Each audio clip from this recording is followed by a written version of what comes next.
رمضان رمضان رمضان رمضان. جیسے کتا جو ہے وہ ہر آنے والے پہ بھونکتا ہے، ایسے برائی بھی فرشتوں کے آنے پہ بولتی ہے، ساتھ ان کی دعائیں نصیب نہیں ہوتی. وہ جو اچھا پیغام انسان کو دینا چاہتے ہیں وہ نہیں ملتا. اس لیے دل کا روزہ رکھنے کی بھی بہت ضرورت ہے، یعنی برائیوں سے دل کو پاک کرنے کی حقیقت یہ ہے، یہ جو تقوی ہے نا، اللہ کا خوف، اللہ کا ڈر، اور اللہ کے ڈر کی وجہ سے برائیوں سے پرہیز کرنا، یہ تقوی سارے اخلاقیات کی بنیاد ہے. اس کی وجہ سے ساری اخلاقی خوبیاں پروان چڑھتی ہیں، اور جتنی اخلاقی برائیاں ہیں وہ فجور سے، بدکاری سے، برے اعمال سے پروان چڑھتے ہیں. اسی وجہ سے اللہ تعالیٰ نے روزے کا اصل مقصد بتایا، لعلکم تتقون، تاکہ تم متقی پرہیزگار بن جاؤ. تو یاد رکھیے گا، رمضان میں کرنے والا کام جو ہے وہ اپنے آپ کو برائیوں سے بچانا ہے. اسی طرح سے آپ اگر دوسرے پارے کے 7ویں رکوع میں دیکھیں تو آپ کو قرآن حکیم کے نزول پر یہ بات ملے گی کہ تم اللہ کا شکر ادا کرو. رمضان میں شکر کی بھی انتہائی پریکٹس ہوتی ہے. اس چیز کو جتنا انسان بڑھانا چاہے بڑھا سکتا ہے. شکر گزاری میں جو بنیادی بات ہے، کیسے انسان شکر گزار بن سکتا ہے. بھرے پیٹ کے ساتھ تو نخرے سوچتے ہیں، انسان کو پیٹ خالی ہوتا ہے، انسان پیاسا رہتا ہے، بھوکا رہتا ہے، پابند رہتا ہے. پھر جب پانی ملتا ہے نا، ٹھنڈا پانی، اس کو لگتا ہے دنیا کی سب سے بڑی دولت تو شاید پانی ہی ہے. انسان افطاری کے وقت شکر گزاری سیکھتا ہے. اگر وہ ایسے موقع پر شکر گزاری سیکھے تو آئندہ یعنی مسلسل اللہ کا شکر ادا کرنا شروع کر دے تو یہی شکر گزاری اس کو نیکیوں میں بہت آگے لے جائے گی. کیونکہ اللہ رب العزت نے فرمایا، لَإِن شَكَرْتُمْ لَأَزِيدَنَّكُمْ، اگر تم شکر ادا کرو گے میں تمہیں اور زیادہ دوں گا. تو شکر گزاری یہ رمضان کا بہت بڑا تحفہ ہے. انسان ایکسپیرینس کرتا ہے شکر کا، اسے نعمت محسوس ہوتی، عام دنوں میں اتنی نہیں ہوتی. اسی طرح سے رمضان میں انسان روک روک کے خود کو کھانے سے، پینے سے، برائیوں سے صبر سیکھتا، تو یہ صبر کا مہینہ. اسی طرح رمضان میں انسان غمخواری سیکھتا، یعنی دوسروں کے غموں کو بانٹتا ہے. کیسے؟ عام دنوں میں کسی کی بھوک کا کب احساس ہوتا ہے؟ جب آپ کا پیٹ بھرا ہوا ہے. آپ کو بھوکے پیٹ یا خالی پیٹ والے کا کیسے احساس ہو سکتا ہے؟ رمضان میں جس وقت انسان بھوک کا ٹیسٹ لیتا ہے، اسے بھوکے کی تکلیف محسوس ہونی شروع ہو جاتی. جس وقت انسان پیاسا رہتا ہے اسے پیاسوں کی تکلیف فیل ہوتی. اب یہ ایک تجربہ ہے، یہ ایک دولت ہے کہ آپ کو یہ شعور ملا. آپ چاہیں تو غمخواری کر سکتے ہیں، صرف منہ سے لفظوں سے نہیں بلکہ عملاً. اور عملاً انسان کیسے غمخواری کرتا ہے؟ اگر اپنی بھوک دور کرنی ہے تو دوسرے کی بھی کریں، اور اس کے لیے چانسز موجود ہیں.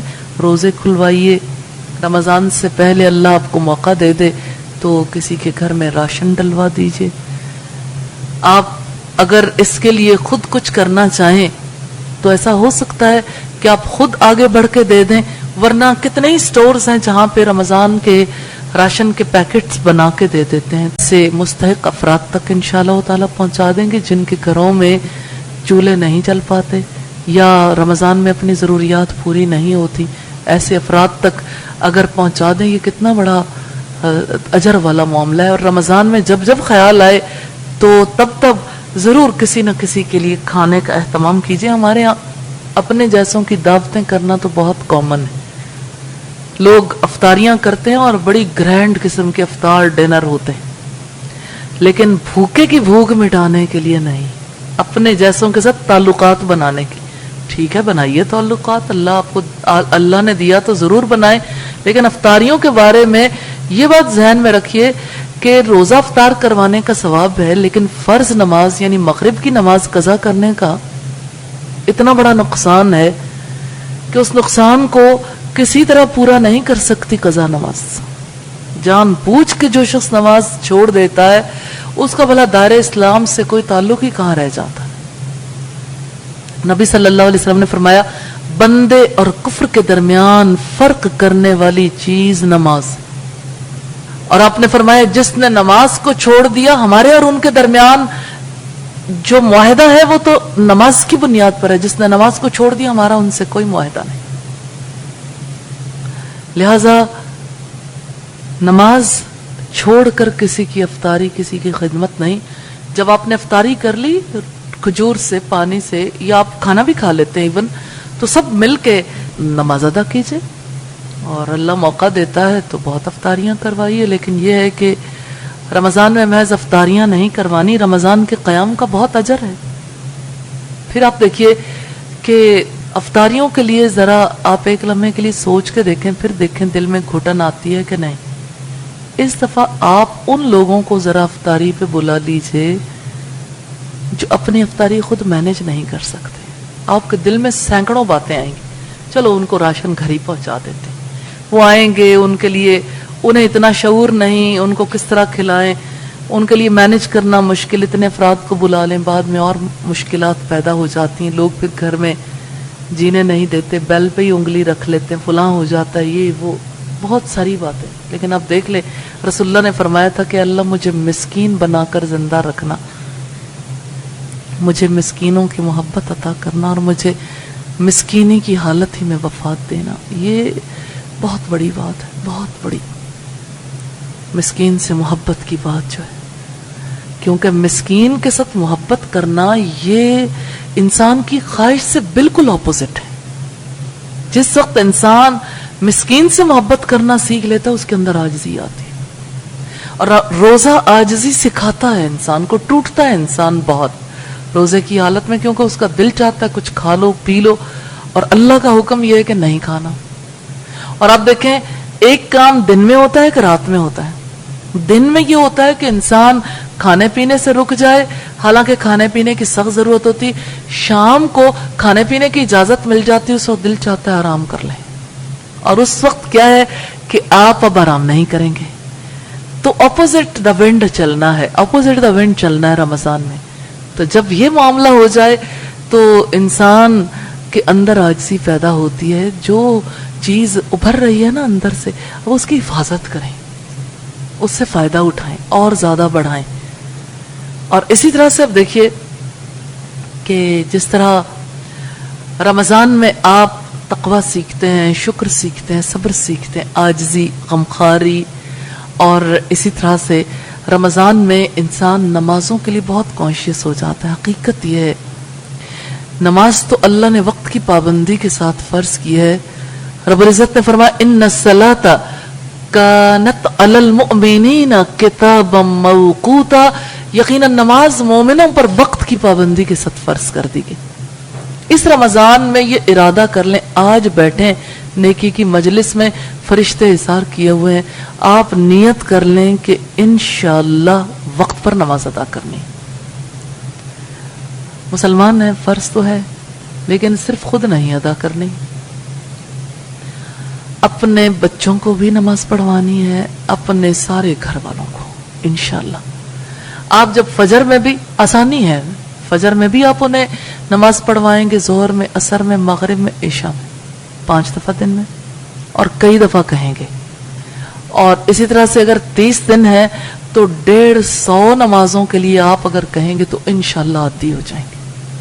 یعنی ایک ایک نماز کا وقت جو ہے کانشیسلی اس کا خیال کرنا ہے اور دوسروں کو بھی ریئلائز کروانا ہے.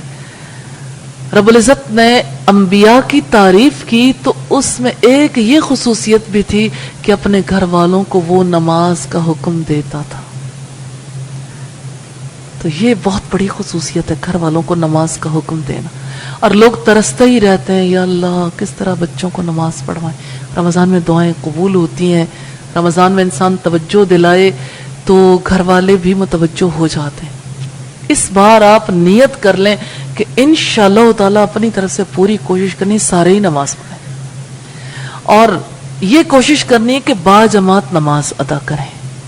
با جماعت نماز جیسے مرد کم از کم با جماعت نماز ادا کریں, عام طور پر مرد بھی چاہتے ہیں کہ گھر ہی نماز ادا کر لیں، جب گھر سے کوئی کہتا ہی نہیں تو وہ بھلا کیوں جائیں؟ توجہ دلائیں گے تو انشاءاللہ ان کے لیے بھی آسانی ہوگی۔ دوسری چیز ہے روزہ۔ روزہ کسی کے امتحان کی وجہ سے معاف نہیں ہو سکتا، کسی نے کسی مقابلے میں حصہ لے لیا تب بھی معاف نہیں ہو سکتا۔ روزہ بیماری سے یا سفر سے معاف ہوگا، اور معاف بھی مستقل نہیں ہو سکتا، بعد میں روزے رکھنے ہیں۔ یہ روزہ بڑے اجر والا ہے۔ نبی صلی اللہ علیہ وسلم نے فرمایا من صام رمضان ایمانا و احتسابا غفر له ما تقدم من ذنبه، جس نے ایمان اور اخلاص کے ساتھ رمضان کا روزہ رکھا اس کے پچھلے سارے گناہ معاف کر دیے جائیں گے۔ اتنی بڑی بات ہے، یہ گناہوں کی معافی کا ذریعہ، اور ہم گناہگار ہیں۔ اس لیے رمضان کے روزوں کی پابندی خود بھی کیجیے اور دوسروں کو بھی کروائیے، اور خاص طور پر چھوٹے بچوں کو عادی کرنا بہت زیادہ ضروری ہے۔ اس کے لیے باقاعدہ اہتمام کریں، ان کو ترغیب دلائیے، مثلا یہ کہ انہیں کسی انعام کی وجہ سے دنیا میں کوئی نہ کوئی چیز ایسی، پہلے آپ جنت کا شعور دلائیں گے، وہ بھی کارآمد ہو سکتا ہے، لیکن ساتھ ساتھ انہیں کوئی فوری نوعیت کی اگر ری انفورسمنٹ مل جاتی ہے، اگر فوری نوعیت کی کوئی آپ موٹیویشن انہیں دلاتے ہیں، آمادہ کرتے ہیں، اس کا زیادہ فائدہ ہوگا انشاءاللہ تعالی۔ مثلا ہمارے ابا جی ہمیشہ کہتے تھے اچھا جتنے لوگ جتنے روزے رکھیں گے، بہت چھوٹے تھے تب، تو آخری روزے پہ جس وقت یعنی چاند نکلنے سے پہلے پہلے اپنے ہر روزے کے بدلے مجھ سے انعام لے لینا۔ اور ابا جی یوں لگتا تھا کہ ہمیشہ روزے خرید لیتے ہیں، یعنی اس کے لیے وہ جتنی ان سے ممکنہ کوشش ہوتی تھی وہ بچوں کو اس کے لیے یعنی ترغیب دلانے کے لیے یہ کام کرتے تھے، اور پھر اس کے بعد یعنی جب سارے عادی ہو گئے تو ضرورت ہی نہیں رہ گئی۔ عام طور پر پہلی بار روزہ رکھوانا زیادہ مشکل کام ہوتا ہے، اور آج کل چونکہ سخت دن ہے، ماؤں کا دل بچوں کے لیے بڑا نرم ہوتا ہے، غذائیں کھلانے کے لیے تو مائیں آگے بڑھ بڑھ کے کوشش کرتے ہیں۔ اتنی بڑی دولت ہے روزہ، تو اپنے بچے کو یہ دولت نہیں دیں گے، ان کو عادی کیجئے۔ اور گھر میں آپ کوشش کریں کہ جب سحری بنی ہے نا، اس کے بعد افطاری ہی بنے، تازہ ناشتہ پرووائڈ کریں گے، تازہ دوپہر کا کھانا اسکول سے آنے پہ پھر بار بار کچھ نہ کچھ کھانے کو دیتے رہیں گے۔ جو بچے خاص طور پر روزہ رکھنے کے قابل ہیں تو ظاہر ہے یعنی انہیں تو بڑا اچھا لگے گا روزہ توڑنا، وہ احترام ہی نہیں سیکھیں گے رمضان کا۔ تو یہ چیز ہمارے گھروں سے اب اٹھتی جا رہی ہے۔ گھروں سے دوپہر کے کھانے کی خوشبو کیوں آئے، ناشتے کی خوشبو کیوں آئے؟ یہ ایمان کی کمزوری ہے نا۔ تو آپ اگر نیت کر لیں گے کہ ٹھیک ہے سحری کے وقت کا جو بنا ہے پھر ٹھیک ہے، جس نے کھانا ہے وہی کھائے، اس کے علاوہ نہ بنے، یہ رمضان ہے۔ رمضان میں باقی لوگوں کے لیے اس طرح سے اہتمام نہیں ہوگا، اس میں ارادہ ذرا مضبوط کرنا پڑتا ہے، کیونکہ عادت نہیں ہے نا ہر ایک کو، ماؤں کو تازے تازے کھانے کھلانے کی عادت ہے۔ کر کر کے منتیں تیری عادت بگاڑ دی، دانستہ ہم نے تجھ کو ستمگر بنا دیا، کہ ہم نے اپنے بچوں کو خود ہی سے دین سے دور کر دیا، کہ ان کی ہر ضرورت پوری کر کے انہیں کسی نوعیت کی محرومی کا احساس ہی نہیں ہوتا۔ تو کم از کم جس وقت آپ کھانا نہیں کھلائیں گے، ناشتہ نہیں کروائیں گے، جو پڑا ہوا لے لیں گے، تو انہیں بھی احساس ہوگا اس سے اچھا تھا روزہ ہی رکھ لیتے ہیں۔ یہ بھی ایک ادروائز ان کے لیے موٹیویشن بن جائے گی کہ کم از کم روزہ رکھیں گے تو اتنی خدمتیں ہوں گی، اس وقت جو ہے سارے آؤ بھگت بھی کریں گے اور اچھا بھی سمجھیں گے۔ اس سے بھی بہت سارے بچے روزے کے عادی ہو جاتے ہیں۔ اسی طرح سے جیسے روزہ رکھنا اہم عبادت ہے، نبی صلی اللہ علیہ وسلم کے بارے میں صحیح بخاری ہی کی روایت ہے، تو اس میں نبی صلی اللہ علیہ وسلم کے رمضان کے بارے میں خاص حدیث ہے، کان رسول اللہ اجود الناس، کہ رسول اللہ صلی اللہ علیہ وسلم سب انسانوں سے زیادہ سخی تھے، اور آپ کی سخاوت رمضان میں تند و تیز طوفانوں کی طرح ہوتی تھی، اور ایسا ہر رات ہوتا تھا جب حضرت جبریل انہیں دورہ قرآن کروانے کے لیے آتے تھے۔ تو رسول اللہ بھی دورہ قرآن کرتے تھے، اور آپ کے لیے تو آسمانی انتظام تھا نا، فرشتوں سے آپ دورہ قرآن کرتے تھے. تو دورہ قرآن جو ہے یہ نبی صلی اللہ علیہ وسلم کی سنت بھی ہے. اور رسول اللہ کا جب آخری سال تھا نا، وصال سے پہلے والا سال، تو وصال کا سال، اس میں آپ کو 2 مرتبہ دورہ قرآن کروا دیا گیا. آپ نے اسی سے یہ سمجھ لیا کہ اب چل چلاؤ کا وقت ہے. تو قرآن حکیم کی ذمہ داریوں کو پورا کیجئے، دورہ قرآن کریں. پھر اسی طرح سے جیسے تلاوت قرآن، صحابہ کرام تو عام دنوں میں بھی 3 دن میں قرآن حکیم ختم کر لیتے تھے، 7 دن میں، 10 دن میں، اللہ آپ کو جتنی توفیق دے. لیکن آپ آج طے کریں میں نے کتنے قرآن حکیم پڑھنے. اب دیکھیے ایک دورہ قرآن کے ساتھ ختم ہوگا، ایک قیام اللیل کے ساتھ کر لیں، لیکن اس سے یہ دونوں چیزیں رمضان گزرے گا اڑ جائیں گی، کیونکہ یہ رمضان کے ساتھ خاص ہے. آپ جب آپ کسی کھونٹے کے ساتھ اپنے آپ کو باندھتے ہیں نا، جب وہ نہ رہا تو آپ کا کام بھی ختم ہو گیا. آپ نیت کر لیں زندگی بھر تلاوت قرآن کی عادت ڈالنی ہے. یہ تبھی ہوگی جب آپ فجر کے وقت تلاوت کریں گے، اور وقفے وقفے سے. آپ ایسا کیوں نہیں کر لیتے کہ چھوٹا قرآن حکیم اپنے بیگ میں رکھ لیں، بہت فائدہ دے گا قیام اللیل میں بھی. اور آگے پیچھے مثلا آپ کہیں جا رہے ہیں تب قرآن کھول کے تلاوت کر رہے ہیں، کہیں سے آ رہے ہیں تب پڑھ رہے ہیں. یعنی وقفوں سے فائدہ اٹھائیے، چھوٹے چھوٹے وقفوں سے. تو ان وقفوں میں جب آپ پلان کریں گے تو انشاءاللہ بہت زیادہ تلاوت قرآن کرنے کی پوزیشن میں آ جائیں گے انشاءاللہ. پھر تلاوت سنیے بھی، صبح صبح تلاوت لگائیں، اگر ممکن ہو تو دورہ قرآن لگائیں. ایسے ہی افطار کے وقت تو بچوں کو اور گھر والوں کو گھیر کے بیٹھ جائیں. اب یہ وقت ہے آپ کی فیملی ٹائم ہے. اس فیملی ٹائم میں آپ اگر سارا وقت افطار کے لیے انتظام کرتے رہے تو اصل میں جو روزہ ہے وہ تو گیا، وہ جس مقصد کے لیے تھا. اس لیے یہ وقت ہے دعائیں کرنے کا، یہ وقت ہے کچھ سیکھنے کا. چھوٹا میسج دے دیں لیکن دیں ضرور. اصلاح کے 7 رنگ سے بڑا اچھا فائدہ اٹھا سکتے ہیں آپ. اس میں چھوٹی سی نماز کی ایک بات ہے، نماز میں خشوع و خضوع کے لیے چھوٹی سی بات ہے، انفاق کرنے کے لیے، صدقہ کرنے کے لیے چھوٹی سی بات ہے، چھوٹی سی ایک دعا ہے، ذکر ہے، قرآن کی بات ہے.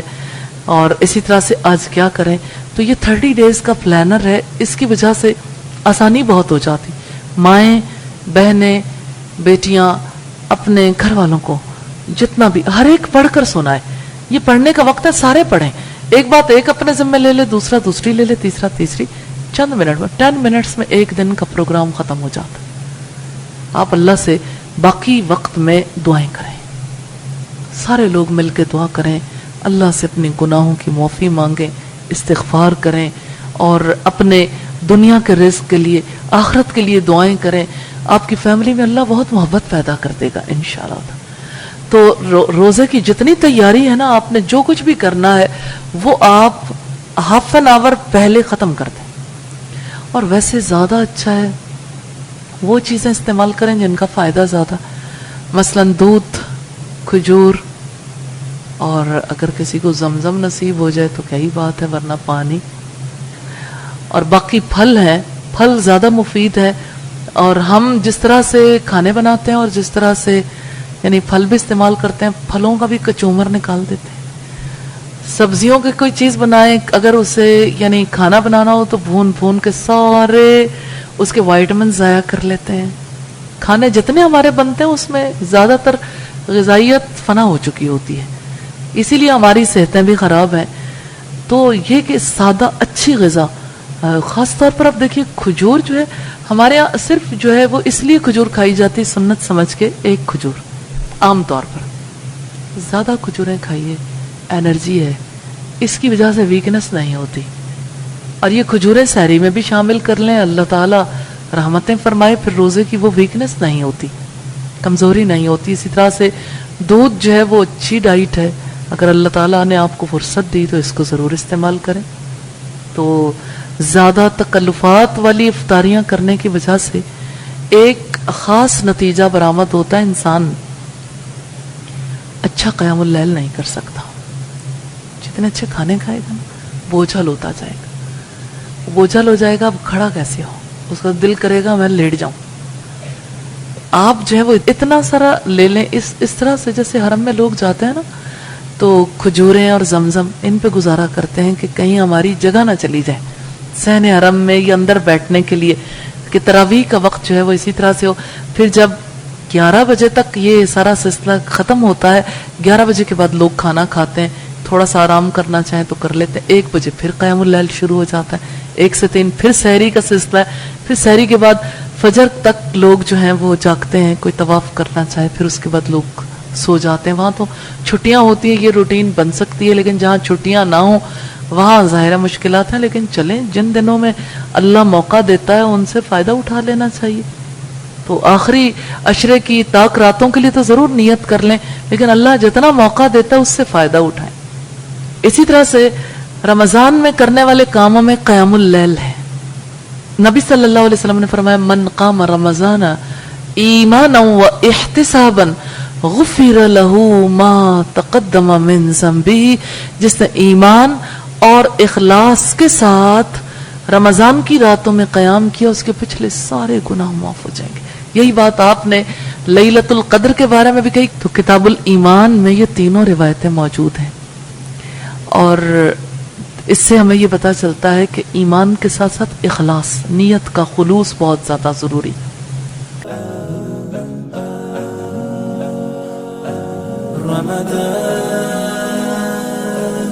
رمضان